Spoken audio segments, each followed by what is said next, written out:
Doutor, geralmente eu faço uma brincadeira aqui. Eu falo assim, olha, eu começo a live na hora que tiver 10, tá? Não deu 1 minuto e meio, já tem 15 pessoas ao vivo nos acompanhando. Que bom, pessoal, que bom.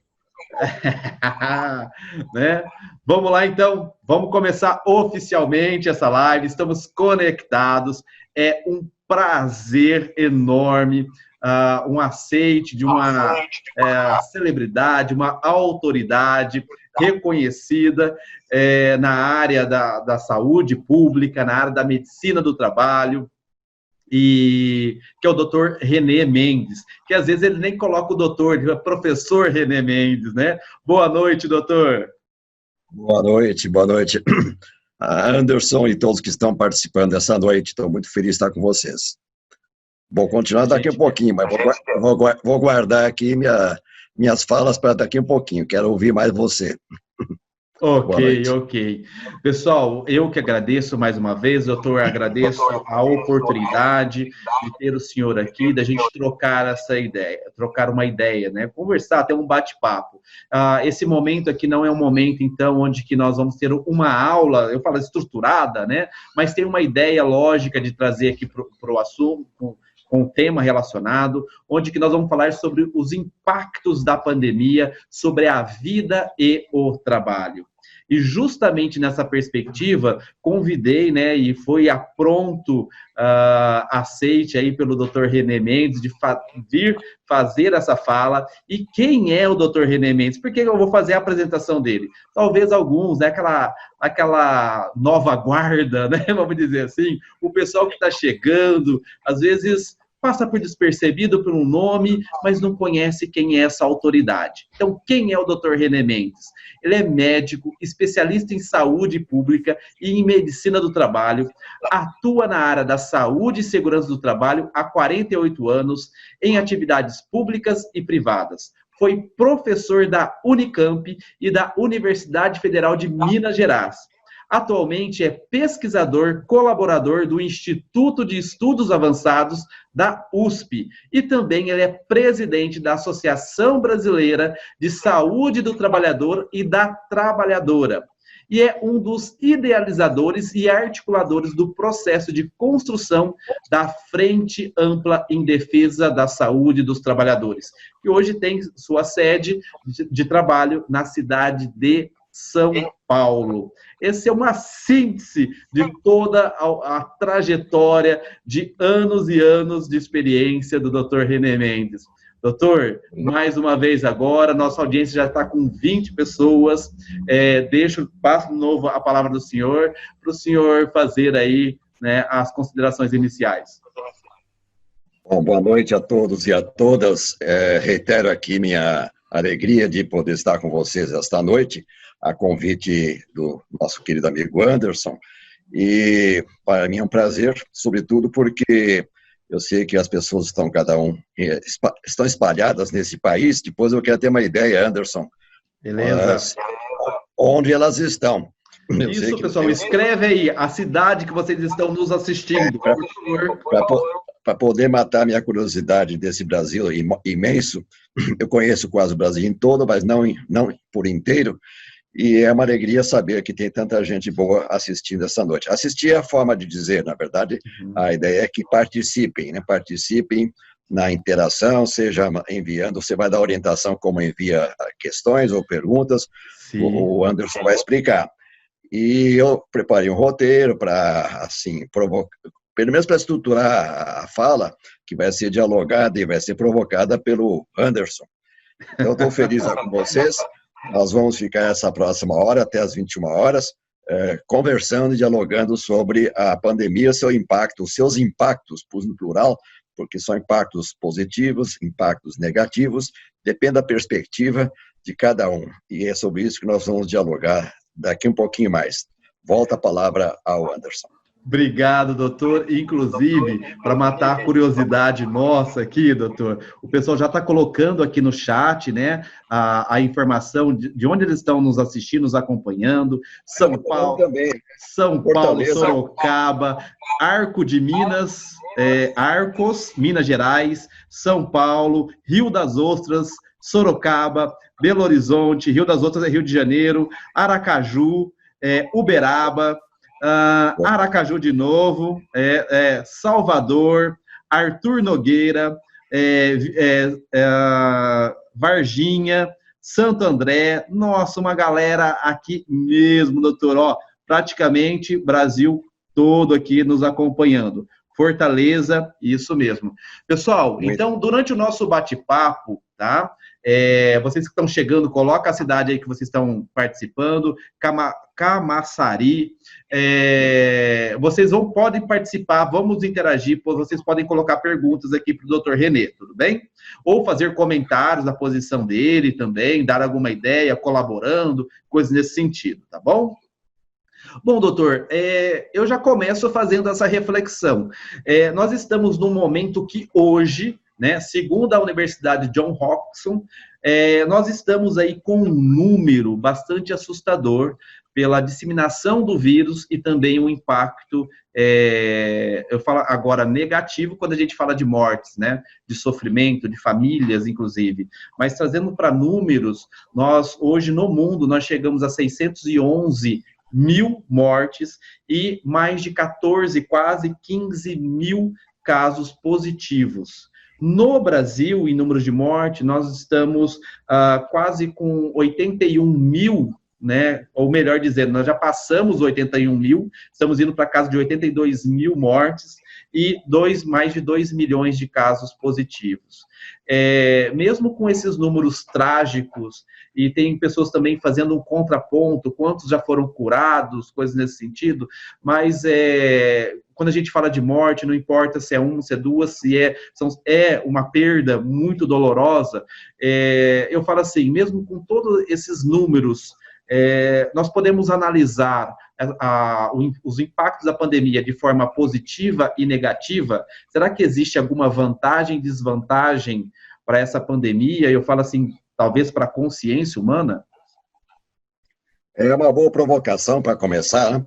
Porque a pandemia, pelo número de vítimas que você acabou de mencionar, e apesar do negacionismo de alguns não acreditarem nesses números, nem na gravidade desta pandemia, ela como vamos dizer, uma epidemia ou uma pandemia que atinge o mundo todo, só traz efeitos devastadores. Naturalmente, o adoecimento, a morte, a perda de vidas, como foi mencionado, que quando começou a gente ouvia falar da China, depois ouvia falar da Itália, da Espanha, da França, e foi chegando. E desde março está no Brasil. E então, só trouxe coisa ruim, claro. E, né, seria sem sentido dizer, que bom que ela veio. Não, que péssimo que ela veio, sobretudo porque pegou o país relativamente despreparado, encontrou um país com grande desigualdade social, com grandes, vamos dizer, uma situação já muito desfavorável, então se alastrou de uma forma muito terrível, como vem se alastrando até o dia de hoje, e ainda não há indícios de que tenha, vamos dizer, que esteja já sob controle ou que esteja diminuindo. Porém, a nossa conversa justamente é para ver o que isso impactou na vida e no trabalho das pessoas. E eu vou começar com um comentário, depois nós vamos caminhando. Do ponto de vista... Deixa eu só fazer e até já que nós colocamos, inclusive, né, a sugestão aqui para o tema, né, vida e trabalho, eu vou colocar mais uma provocação. Será que nós podemos finalizar, na perspectiva do senhor, o que seria esse novo normal? Vamos começar por ordem? O que seria, então, qual é o impacto que nós temos para a vida, no mundo do trabalho, e no finalzinho eu deixo essa provocação. O que seria esse novo normal, que tanta gente fala? Pois vou começar então pelo fim, vou começar pelo novo normal, devolvendo a pergunta ou o comentário. O novo normal pressupõe que o que até hoje vivíamos era o normal. E aqui vem justamente meu contraponto. Uma pergunta, será que o mundo de hoje, a vida de hoje, mesmo o mundo do trabalho, hoje pode ser considerado como normal, e agora para o futuro vai haver um novo normal? O nosso questionamento significa uma provocação, até de fazer uma crítica, dizer assim, o que nós estávamos vivendo até o dia de hoje, talvez fosse anormal. Tanto é que os indicadores sociais, os indicadores mesmo do mundo do trabalho, no caso do Brasil, por exemplo, são muito ruins. E, vamos dizer assim, só essa desigualdade, só essa situação que hoje chegou com a pandemia, por exemplo, impactando os assim chamados trabalhadores essenciais. Uhum. E porque sim, agora eles são essenciais. Talvez nunca tivessem tido esse título, né, de essenciais. Essenciais para quem? Essenciais para a vida, para o país, para os outros, para a segurança pública, para mim, né, para que eu A possa operadora do caixa de supermercado, que às vezes a gente fica tão nervoso porque ela está demorando passar uma compra, e hoje nós entendemos que ela está numa linha de frente com serviço essencial. Os supermercados, né, pelo menos aqui na minha região, não parou, foi considerado como serviços essenciais, né? Essenciais. Pois aí vem a pergunta. Ela hoje é considerada essencial, né? Uhum. E ontem ela não era essencial, talvez fosse uma anônima que recebe, como você mencionou, insultos, recebe reclamações. E eu vou dar um outro exemplo de bem no extremo do que talvez nunca foi socialmente valorizado. Trabalhador funerário, trabalhador dos cemitérios, os agentes funerários, trabalhadores de cemitérios, sempre foi uma das profissões talvez mais desprezadas e menos visíveis. De repente, eles viraram essenciais e todos nós estamos até, vamos dizer assim, de alguma forma preocupados que se algum de nós, ou algum parente, algum amigo nosso vier a morrer, que ele seja bem cuidado na hora de chegar ao seu destino final aqui na Terra. Uma profissão que era desprezada, uma profissão que é pouco valorizada, pouca gente se orgulha de ser alguém sepultador. Hoje o sepultador é tratado com respeito e carinho, porque ele faz uma coisa que pouca gente quer fazer e que nós precisaremos dele, e deu visibilidade, esse é um aspecto positivo, deu visibilidade a exercícios profissionais ou a profissões que estavam ocultas ou que estavam socialmente menos visíveis. Todo mundo se lembra dos médicos, dos enfermeiros. Eu, que sou médico, digo isso até com muita vamos dizer, emoção, e que tem que cuidar, tem que se lembrar deles e delas, médicos e médicas, enfermeiras e enfermeiras. Mas há muitos essenciais que nós dependemos deles e que talvez nunca foram lembrados, e que agora nós precisamos deles. Os entregadores, por exemplo, por plataforma de app, talvez seja um exemplo de que quantos de nós, para não sairmos de casa, nós chamamos por telefone, encomendamos por telefone. Então, esta visibilidade de trabalhadores e trabalhadoras que nós talvez não os considerássemos muito, hoje a visibilidade aumentou e nós dependemos deles para comer, dependemos deles para receber um pacote, uma encomenda, dependemos de outros sem os quais a vida será impossível. Então, este impacto que mistura vida e trabalho e vida, é um dos temas talvez mais interessantes para o novo normal. O novo normal teria que revisar o conceito de quem é essencial. E aí nós vamos talvez inverter a pirâmide, dizer assim, quanta gente humilde, quanta gente que antes nós nem sabíamos que existia, hoje nós temos que chamá-los de essenciais. E então o mundo será novo, e então haverá um novo normal. Por isso que eu estou dizendo assim, o normal de hoje é anormal, com toda a desigualdade, todas as injustiças, e também as situações de trabalho certamente agressivas, hostis, têm que ser revistas após a pandemia, se é que vai haver esse após, né? Eu digo sempre meio assim, brincando, mas é dizendo assim, se é que nós vamos sobreviver, quem sobreviver à pandemia, certamente poderá ser um construtor desse novo normal. E fazendo esse parênteses, onde o senhor fala assim, olha, vida, trabalho, fazendo um filtro, qual o impacto, então, disso para a estrutura familiar?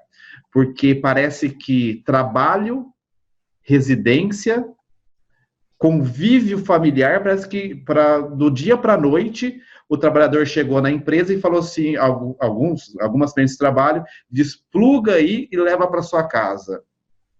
Né? A escola fez uma adaptação, aí a pessoa pegou o seu computador, foi para dentro de casa, mas deparou o filho também do lado, porque não pôde ir mais para a escola, e também ele precisava do computador para uma aula online. Né? Qual o impacto disso para a vida, agora funilando um pouquinho mais a estrutura familiar? Bom, Anderson, reiterando a nossa preocupação com esse assunto, eu queria primeiro dividir aqui, vou estruturar a minha resposta em dois momentos. Aqueles que não puderam, ou porque quando esse fica em casa, ele é muito injusto, porque o fica em casa pressupõe primeiro que tem casa, que no Brasil não é uma realidade 100%. Então, fica em casa. Segundo, que o que ele faz, o que ela faz, possa ser feito em casa, porque, como eu estava mencionando agora há pouco, muitas das atividades essenciais não podem ser feitas à distância, tem que ser presenciais, tem que ser na linha de frente, por exemplo, os trabalhadores da saúde, por exemplo, que trabalham em transporte público, quem trabalha em teleatendimento, e outros exemplos nós podemos dar durante a nossa conversa. Então, esses são aqueles que foram privados do meio mais importante de prevenção da Covid, que é o distanciamento social. Distanciamento social, isolamento, desculpa, esse distanciamento social, na ausência de vacina, ele é hoje o meio mais eficaz para nos proteger. Mas aqueles que não podem ficar em casa, como mencionei, ou porque não tem casa, ou porque o que eles fazem tem que ser presencial, ou foi considerado como essencial, embora talvez nem precisasse ser, é o caso de algumas atividades em frigoríficos, que foram logo rotuladas como essenciais, porém, parte dessa produção é para exportação, fecha esse parênteses para dizer, isto é um lado. Vou tomar um pouquinho de água, porque efeito da Covid. Não, explica que não o pessoal vai falar assim, peraí, você está com Covid? Mas não passa por... Não, esse vírus não passa pela internet. Tá certo, o antivírus é bom.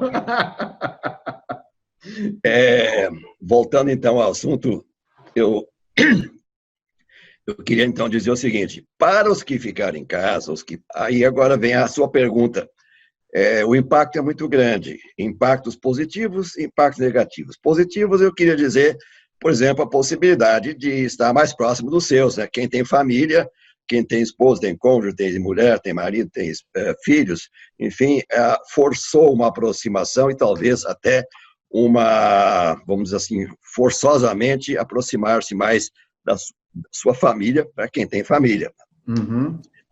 Em segundo lugar, também, em algumas vantagens, foi, por exemplo, de poder economizar um pouco de dinheiro, em vez de comer fora, no restaurante, comer na lanchonete, comer no bar, etc., poder comer em casa. Talvez isso seja uma forma de economizar. Também há outras vantagens, tipo você ter que, de alguma forma, se concentrar, pensar mais em você, mudar seus hábitos de vida, melhorar a introspecção, melhorar talvez leituras, enfim, há uma lista de vantagens, porém, o impacto, como você já está provocando, ele é muito grande, porque como esse trabalho remoto, ele invadiu as nossas casas, né?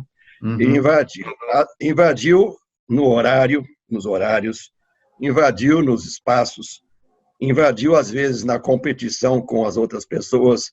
Você mesmo mencionou que a sua esposa, por exemplo, vai trabalhar agora numa live, e vocês estão os dois em lives, quer dizer, embora estejam sob o mesmo teto, vocês dois estão, na verdade, trabalhando, inclusive em horário que habitualmente talvez não trabalhassem. Então, uma característica que tem sido comentada é a chamada perda dos limites. Perdeu-se o limite de horário, perdeu-se o limite, ou está se perdendo o limite de horário, está se perdendo o limite de espaço físico, de privacidade, e, inclusive, às vezes, nem todos têm, como eu tenho, por exemplo, aqui, nesse momento, eu estou aqui numa sala chamada biblioteca, que é a minha biblioteca, estou sozinho aqui. Mas nem todos têm essa possibilidade de terem suficientes computadores, como você mencionou, de ter local adequado, tranquilo, e de onde possa trabalhar. Então, essa entrada do trabalho para as nossas casas, elas podem ter algumas vantagens. Por exemplo, eu posso escolher horário de trabalho, talvez, mas ela tem muitos problemas que talvez fogem da pauta habitual da ergonomia, da higiene do trabalho, da medicina do trabalho, da segurança do trabalho, porque nós não estamos acostumados a trabalhar sozinhos, a não estar no local de trabalho. Por exemplo, vocês que são os profissionais, nós que somos profissionais da área, nós temos talvez uma dificuldade de acesso, de saber como está acontecendo. Por exemplo, você é um ergonomista ou trabalha com ergonomia, você não sabe como é que são as condições ergonômicas do trabalho que eu estou fazendo nesse momento. Talvez se visse como eu estou aqui, você diria, não pode continuar assim, aqui o senhor vai ter no final do dia muita dor nas costas, dor... Bom, eu estou só fazendo uma caricatura de que no momento em que o trabalho sai do local de trabalho e vem para nossas casas, é possível que venham também problemas novos não vividos anteriormente. Então, são desafios, até porque parece que no novo normal, isto será normal. Ou seja, nós vamos trabalhar mais remotamente, e eu tenho notícia aqui pertinho de mim mesmo, tem um banco muito grande, não vou mencionar o nome, mas é um banco bem conhecido, muito grande, que já avisou a seu corpo gerencial, seus funcionários, que daqui para frente eles vão começar a fechar as agências e as pessoas vão continuar trabalhando em casa. Em casa, olha aí. Em casa. E aí você disse assim, agora em casa é uma filial do banco. Se tivesse dinheiro, estaria bom, mas... Se tivesse o mesmo dinheiro, né? Esse é um dos impactos que eu tenho mais algumas coisas para comentar, mas eu queria, de início, dizer assim, essa vinda do trabalho para casa, ela não é simples, não.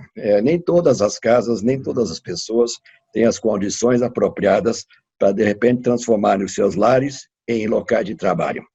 Então, esse é um desafio muito grande. Já não falo nem dos equipamentos, nem dos móveis, mas digo da condição ideal de um trabalho que não misture né, trabalho com vida pessoal. Sim. E o desafio do futuro será o direito à desconexão, ou seja, tem um momento que eu posso dizer, agora eu encerro meu trabalho, desconecto a internet, desconecto o celular, desconecto tudo, agora eu sou eu, na minha família, na minha pessoa, não trabalho.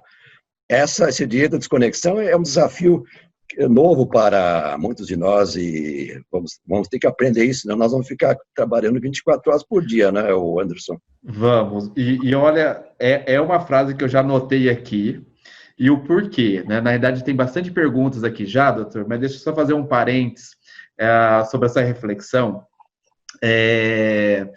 Minha formação de base é na educação física, e a minha graduação teve como ênfase a área do lazer, né? Então, e nós estudamos muito a teoria do lazer. E antes da Revolução Industrial não existia a palavra lazer. Inclusive a professora Valquíria de Lima, presidente da ABGL, já subiu aqui, mandando um oi para a gente. Minha amiga, um abraço para ela também. E aí, doutor, ela desejando boa noite. E aí, doutor, o que acontece?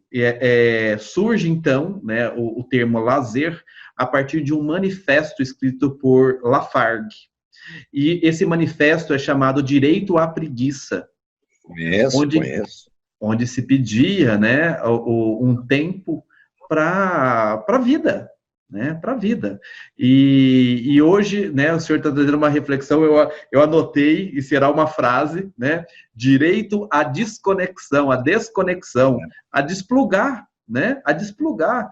E outra, hoje nós conversamos por um bom tempo para alinhar essa live pelo WhatsApp, né? E o WhatsApp é quase que uma ferramenta que as pessoas esperam respostas automáticas. Eu já mandei, já me responde, né? Se não respondeu, liga, você viu a mensagem, né? E então essa reflexão que o senhor traz, eu achei bastante profunda, né, esse reflexo, ou melhor dizendo, né, essa necessidade que talvez muitos já estão sentindo, o direito a se desplugar, a se desconectar, não da vida, né, mas desconectar dos meios eletrônicos, às vezes, né, os dispositivos virtuais hoje de conexões, para ter o direito à vida, né, porque a gente está vivendo um mundo dentro de aparelhos na palma da nossa mão.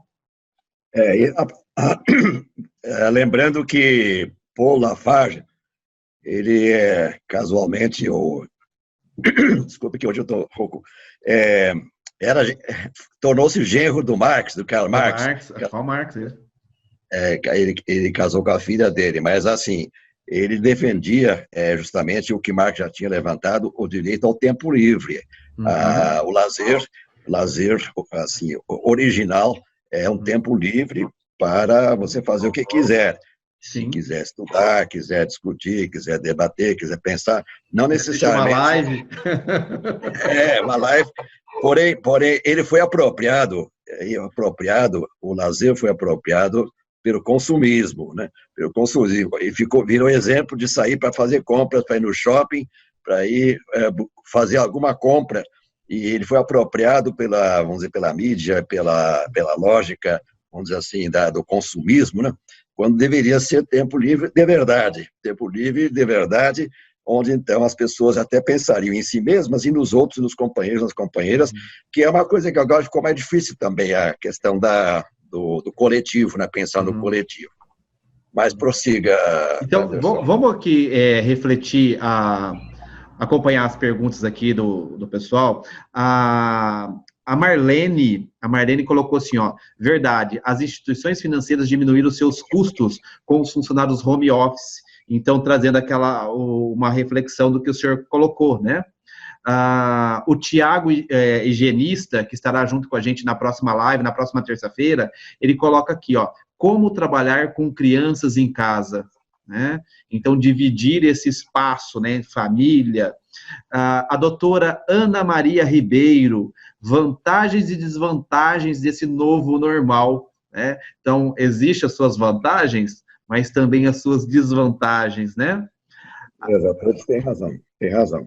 A Suelen Gomes, desafio para todos. E o Tiago brinca aqui, né? Que nós vamos ter que praticar ergo house.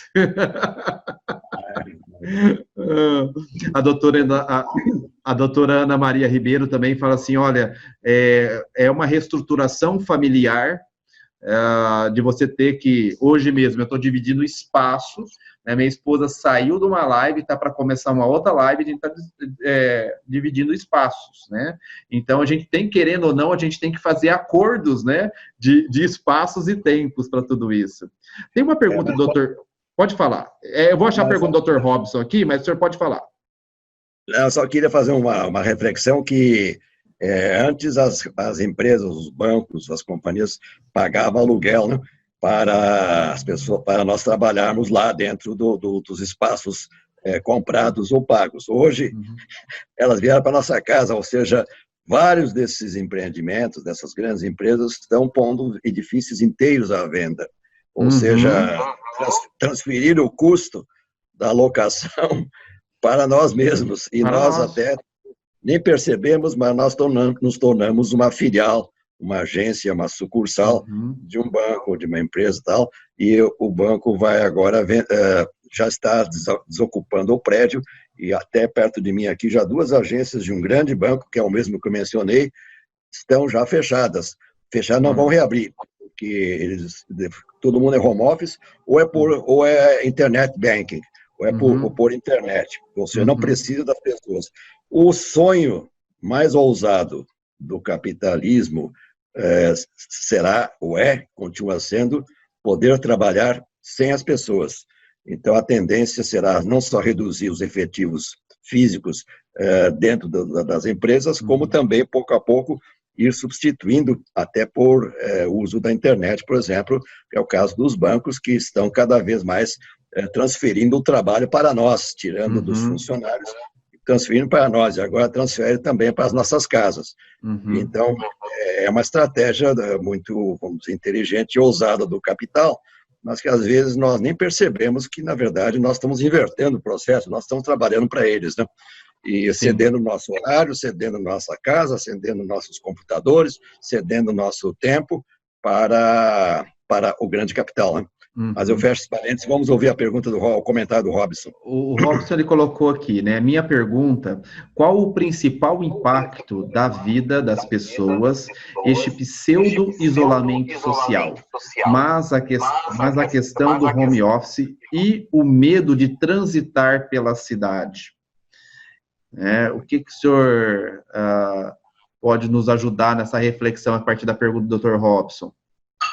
Quer que eu repita? Eu vou comentar rapidamente. Assim, nós temos vários tipos de problemas hoje. Os problemas, primeiro, a maior parte de nós está com medo, né? Está com medo. Esse medo, às vezes, é um medo patológico, é um medo neurótico, é um medo psicótico, é um medo que até tem se traduzido ou em aumento da violência doméstica ou até em casos extremos no suicídio. Então, junta o isolamento com um grande medo. Medo de adoecer, medo de morrer. Se sair, passa a ter comportamentos estranhos nas ruas, nos locais públicos, né? Sobretudo, a aversão às pessoas, desconfiança e outros comportamentos, vamos dizer assim, que culminam na discriminação, culminam na hostilidade às outras pessoas.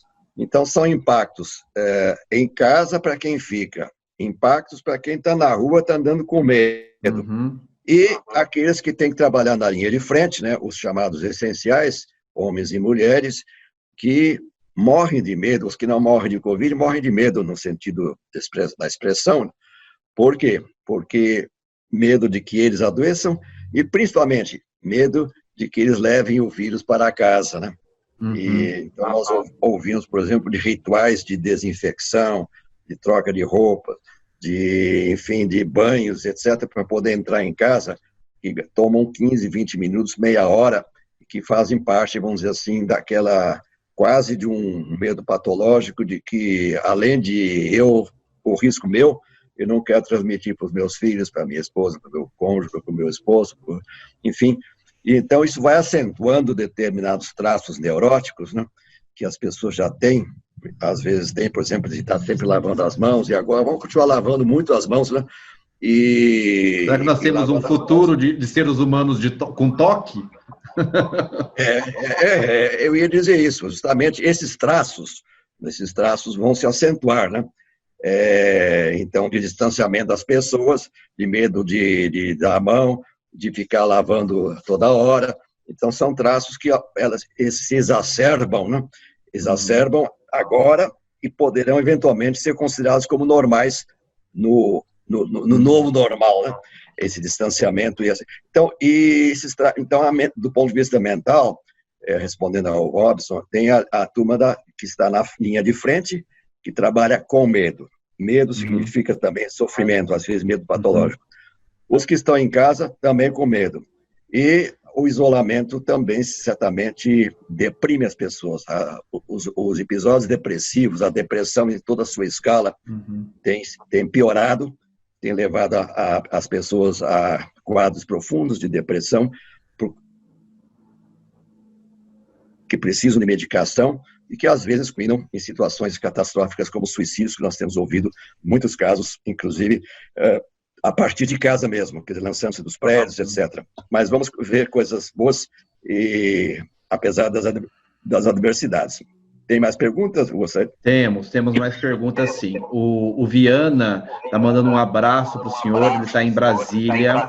A doutora Ana Maria Ribeiro, que eu já li várias perguntas dela aqui, né, várias considerações, ela está em Florianópolis. Minha amiga. Conheço bem, meu amigo. Mandou um oi aqui para gente. O Tiago, ele coloca assim, doutor René, admiro muito a sua postura como médico e ser humano perante a nossa sociedade.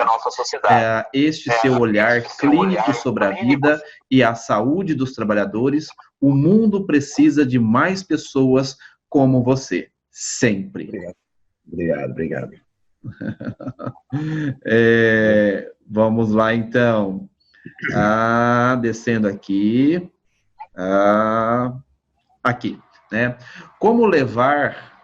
quem pergunta é a Suelen Gomes, enfermeira, tem um ênfase aqui no final, então muito provavelmente de enfermagem, né? Como levar a saúde do trabalhador de forma remota? Isso é possível? Eu vou até desenhar um cenário aqui para o senhor, doutor.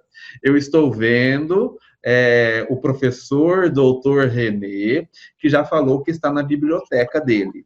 Mas eu estou vendo o que a câmera me permite. Eu não estou vendo o que está à volta, o que está desse lado, onde vocês não estão vendo a minha mão, desse outro lado. Eu estou vendo isso aqui. E existe todo um outro cenário que pode ser diferente do que vocês estão vendo. E aí, como abordar a saúde do trabalhador naquelas condições de trabalho que o senhor mesmo já está colocando que haverá e será muito mais real esse trabalho remoto? Como nós podemos abordar? Muito bem, boa provocação. Muda tudo, muda quase tudo, né? Porque essa interação do trabalhador e da trabalhadora com o meio ambiente de trabalho vai ficar não só remota, mas talvez até por razões de privacidade não deveria ser invadida, né, por profissionais como nós, chegar para vistoriar minha casa aqui, meu apartamento. O que você está vendo aqui atrás é uma persiana, e os livros estão aqui por todos os lados, mas assim, as condições eventualmente não são boas. Mas o que eu ia dizer são agradáveis, porque aqui é o lugar de estudo. Mas o que eu ia dizer é o seguinte: mudará o nosso instrumental de abordagem, né? A abordagem, ela hoje é muito interativa entre a pessoa, o homem e a mulher, e o seu posto, o seu local, sua atividade, a ergonomia da atividade, vamos dizer assim, que teria que ser abordada. Mas se você só vê o rosto, ou só vê esse campo que a tela mostra, possivelmente não está vendo nada, né?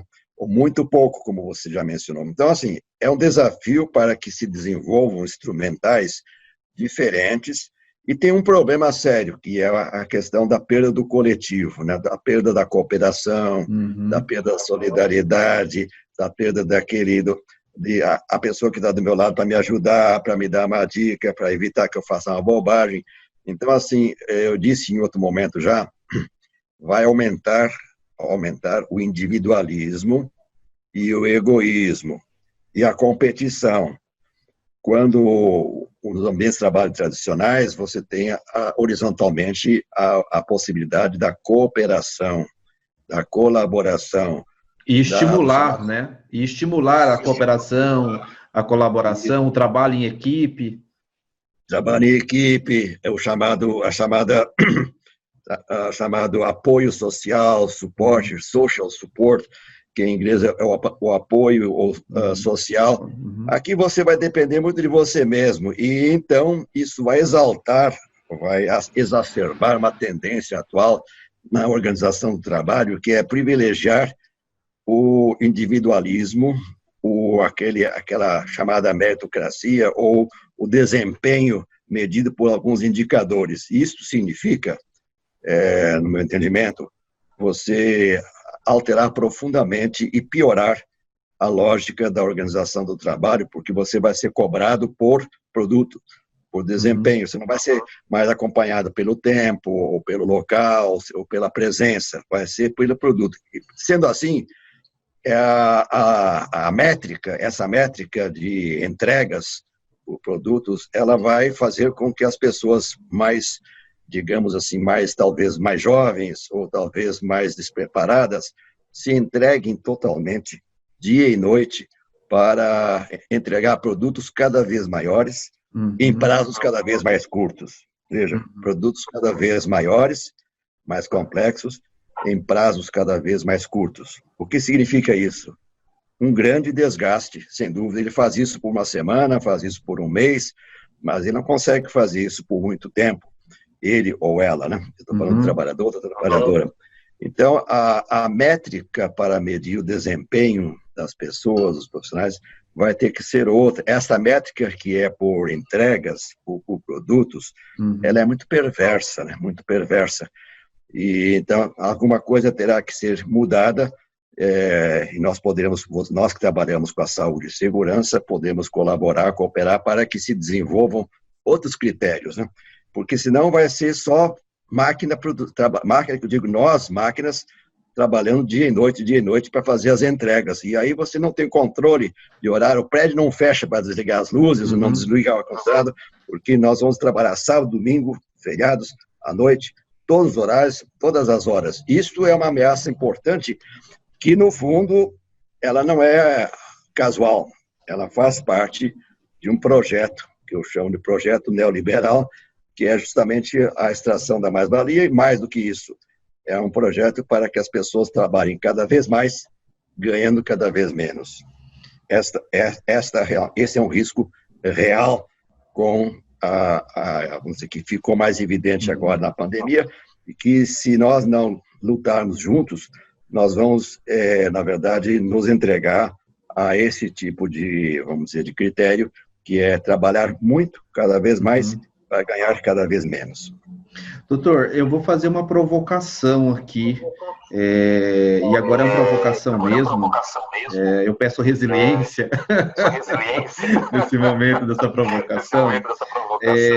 Nós estamos a 15 minutos do final da nossa live, e o senhor traz o aspecto de métricas, né? Métricas de produtividade.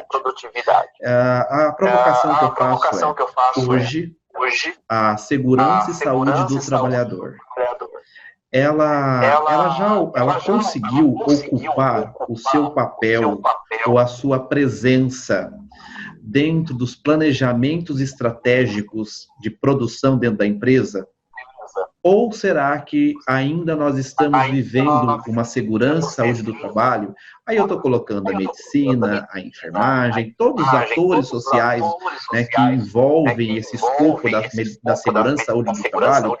Ou será que a gente ainda está muito longe de ser convidado para uma mesa de planejamento de metas, de estrutura de negócio, de construção de um posto de trabalho? Nós conseguimos ter essa posição e nos posicionando de forma efetiva? Ou será que ainda nós temos que desbravar esse cenário, essa área dentro das empresas? Você já deu resposta na parte final da sua pergunta. Temos que desbravar, sim, que conquistar.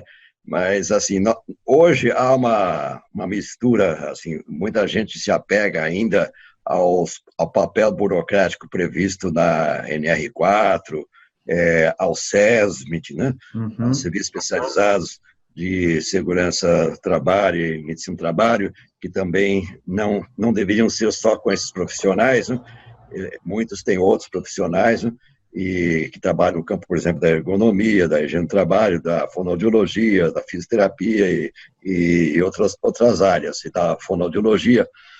Porém, acho que enquanto nós estivermos com esse olhar fixo em NR4, em CLT, que estabelece os serviços especializados, nós vamos estar só nas rotinas burocráticas, fazendo agora já está mudando, mas PCMSO, PGR, GRO, aquela salada de palavras, de letras.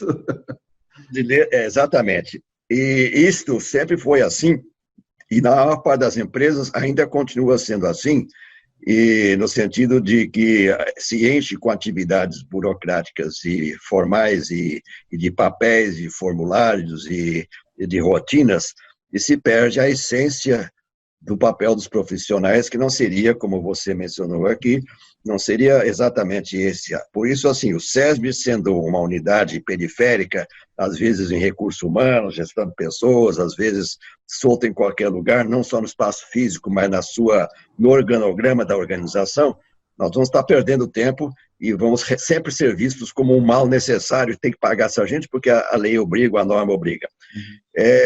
Para poder alçar posições mais importantes no planejamento e em todas as fases, vamos dizer, dos negócios, né? Nós temos que mostrar que somos capazes de participar de uma discussão, exige certamente qualificação, e é um perfil um pouco mais diferenciado do que as rotinas que hoje nós fazemos, e então penso que esses profissionais devem se valorizar por sua competência, por sua formação, pelo seu interesse, pela sua capacidade de dialogarem de igual para igual, por exemplo, numa mesa, como você estava mencionando, de planejamento, né? Não são todos que sabem fazer isso. Então, a qualificação dessas pessoas passa a ser importante. Qualificação em quê? Qualificação em gestão, qualificação, às vezes, na área fim dos negócios, da organização, uma área que é pouco valorizada, mas que cada vez mais deveria receber valor ou ser valorizada, é a área das políticas de pessoas, né? Políticas de gestão de pessoas, a área social, a social que eu digo não só de serviço social, mas essencialmente das ciências sociais, ou seja, o comportamento das pessoas, lidar com o coletivo, quer dizer, inserções de áreas ou de profissões ou de olhares profissionais diferenciados. Os problemas de hoje, essencialmente, serão cada vez mais na área da organização do trabalho. E na área da organização do trabalho, vamos dizer que às vezes é visto pela ergonomia, mas às vezes não é visto pela ergonomia, é visto às vezes por ninguém, ou às vezes pelos administradores. É o grande desafio desse pós-normal, essencialmente a organização do trabalho, inclusive do trabalho nas casas, o trabalho remoto, trabalho à distância. Então, assim, o desafio maior não será certamente instrumental de higiene do trabalho, instrumental físico, né, de medir calor, poeiras, ruído, que continuarão a haver, certamente, as fábricas, né? Mas, vamos dizer assim, o grande número das pessoas vai estar hoje trabalhando em novos ambientes, sejam os domésticos, seja em outros modelos de organização. E, então, o desafio maior que eu vejo é o desafio de participar do planejamento da organização do trabalho. Por exemplo, planejamento do trabalho em turnos. Empresas grandes como a Petrobras, por exemplo, que trabalha nas plataformas, faz mudanças de regime de trabalho em turnos, turnos rodiziantes, etc. Faz frequentemente, não só ela, mas as dezenas de empresas que trabalham em offshore, por exemplo, eventualmente sem consultar alguém que entenda de planejamento de trabalho em turnos e trabalho noturno, que às vezes é um profissional que não necessariamente vai ser um engenheiro ou um médico, ou um enfermeiro, ou um fisioterapeuta, enfim, um educador físico.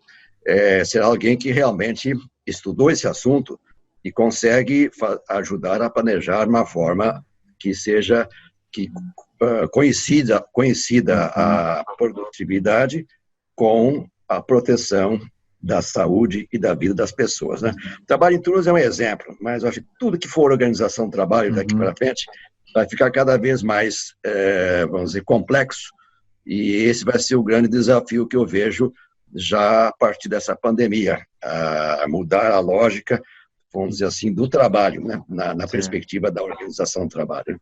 Ok. Nós já passamos nosso de 10 minutos para terminar, está faltando 9 minutos aqui. Deixa eu ler mais alguns comentários aqui. A Juliane, você fez uma pergunta que já passou, quer dizer, está lá embaixo. Quando tiver no finalzinho, repete ela para mim, por favor. Mas a Juliane colocou assim, ó, excelente colocação, doutor. O Matheus Faustino, deixa a live salva nos destaques, por favor. Ficará, Matheus, essa live ficará disponível aqui no Instagram da Ergo Company, e também nós estamos gravando essa live que será disponibilizada no YouTube, justamente para poder democratizar o acesso às tecnologias. Algumas pessoas não têm acesso ao Instagram, e aí nós estamos gravando também para disponibilizar amanhã, a partir das 9 horas, no YouTube, no canal do YouTube da Ergo Company, tá bom? Então, também, o Robson, né, o Dr. Robson Spinelli, o consumo do antidepressivo aumentou, né, de antidepressivos. A Débora coloca assim, ó, muito de nós experimentamos vários tipos de luto, quer seja por uma perda de um ente querido, ou mesmo um desemprego em família, perdas e sonhos frustrados, levando um impacto na saúde mental. Muito certo, muito apropriado. O Kleber Crispim, é uma pergunta: como conduzir ações mínimas mais eficazes de prevenção de adoecimento? Espera aí que caiu aqui para mim. Espera aí, deixa eu achar aqui o Kleber de novo. Espera aí. Espera aí, Kleber, peço desculpa, Kleber, sumiu, a pergunta saiu aqui. Kleber, você poderia refazer sua pergunta? Eu peço essa gentileza, tá bom? Peço desculpa. A Darliane, eu acho que é isso, excelente análise do cenário laboral e adoecimento do trabalhador. O doutor Penteado, Marcelo José Penteado, né? José Marcelo Penteado, grande professor. Um abraço para ele, para o Marcelo. Tá mandando um abraço para o senhor também aqui, um grande abraço. A esposa dele também. Ok, já ouviu aqui, já está subindo o joinha aqui. A Suelen, né? Grato, queridos, pela reflexão. Live excelente. E o Dr. Robson Spinelli, parabéns, Anderson e René Mendes. Obrigado. A hora que a gente estava falando sobre a discussão, né, eu falo a provocação que eu fiz com o senhor anterior, falando sobre o espaço, né, que nós devemos assumir dentro das empresas, das mesas de planejamento, o Robson coloca aqui, ó, devemos fazer muito mais do que as NRs pedem, fazer gestão, combinar, aí o Tiago, combinar saúde e trabalho. Muito bem. A professora Valquíria de Lima, parabéns pela relevante discussão. Mantenha-me crente na valorização da saúde e segurança das pessoas, para manter a produtividade, resultado final procurado pelo mercado. A doutora Ana, parabéns, professor René Mendes, magistral, como sempre. Cheio de... Não vale, era minha amiga. Não vale, né? Então, não está aceito isso, viu? Estou brincando. Perfeitas colocações, grandes desafios pela frente para a saúde e segurança. O senhor pretende escrever olha aí, já veio a pergunta, hein? O senhor pretende escrever um livro sobre o que estamos vivendo hoje? A pergunta foi da Juliane. Juliane, estou pensando nisso, sim. Escrevi um texto que foi enviado a um livro da área do direito do trabalho, sobre direito do trabalho e Covid-19. Enviei ontem um texto, um capítulo só, mas o livro mesmo ainda não criei coragem, mas eu estou fazendo algumas reflexões interessantes, já são o capítulo de um livro, de outra pessoa, de outro colega, professor Guilherme Feliciano e Paulo Lengruber, da área do direito do trabalho. Ok. Nós temos 4 minutos, então eu vou dar 2 minutos para o senhor responder a pergunta do Kleber. Desculpa, é porque o Instagram, não sou eu, o Instagram que vai nos derrubar, tá bom? Mas você... Então, leia a pergunta. A pergunta é aqui, ó. Como implementar as ações, ações e medidas simples e eficazes de prevenção de adoecimento por possíveis condições ergonômicas inadequadas no home office? Quer responder essa? Ou o senhor vai deixar para os ergonomistas em outro momento? Eu prefiro deixar, porque eu ia dizer que será certamente por questionários, né? Perguntas, vamos dizer, na base de entrevistas ou questionários, que, aliás, vai ser a forma mais habitual de trabalhar. Só que eles têm, naturalmente, margem de erro, pode falsear as respostas. É um desafio que eu vou deixar. É o Thiago que vai ser o próximo a falar, ou quem que é? Não, o Thiago não vai falar sobre o GRO e o PGR. Então, ainda bem que eu falei ali. Tá bom. A doutora Renata Stelli também subiu aqui da USP, professora da Poli da USP, né? Renata. Ok. Pessoal, estamos chegando aqui para o final, tá? Muitos muitas pessoas aqui contentes, parabenizando esse momento, esse bate-papo, né? E eu quero, nesses minutos finais, doutor, quais as considerações que o senhor gostaria de fechar de todo esse cenário, né? Como o senhor gostaria de sintetizar todo essa reflexão que o senhor trouxe aqui para a gente? Eu acho que, junto com a tristeza, o luto e a depressão e tudo que foi mencionado aqui, que nós temos que fazer a reverência aos que adoeceram, aos que morreram, aos que tombaram, né? Já mencionei a necessidade de ter um monumento ao soldado desconhecido, ao trabalhador e à trabalhadora desconhecida, porque às vezes nem sepultura se encontrou para ele ou para ela. Nós temos que, na verdade, tomar toda essa crise sanitária e crise econômica e social, também as lições éticas e as lições para construir um mundo diferente. Eu acho que eu já mencionei isso, o novo normal não pode ser igual ao que era.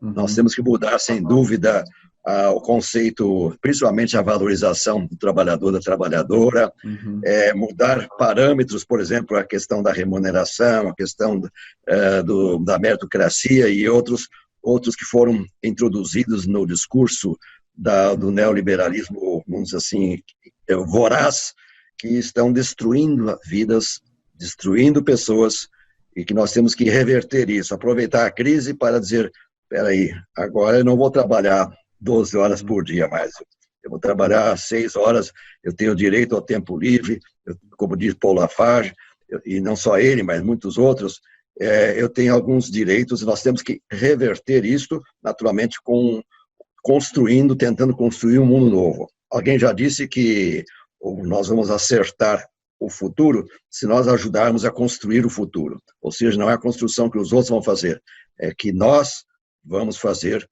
com os outros e com as outras. Então, é o desafio da construção de um novo normal que venha superar esse anormal patológico que predomina hoje em nossa sociedade.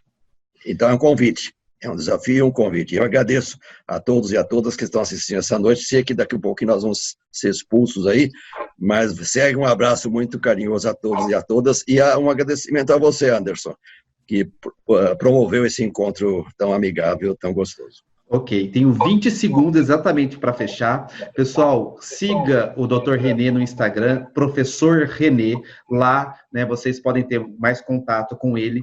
E, doutor, vamos fazer um brinde aqui? Vamos!